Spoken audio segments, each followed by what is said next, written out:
Our family loves going camping in summer. We carry our things in our backpacks. It's wonderful to walk through the forest and listen to the birds singing. When we come to the place, my father and brother set up the tent. My mother and I collect sticks to make a fire.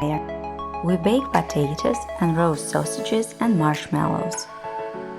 Sometimes it's cold at night, so we wear warm clothes. Next day we go to the lake. There our father does some fishing and we swim.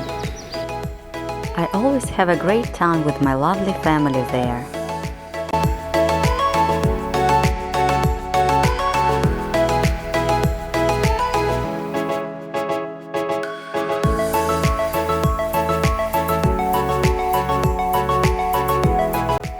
Thank you for watching. Like this video if you like it and subscribe to our channel.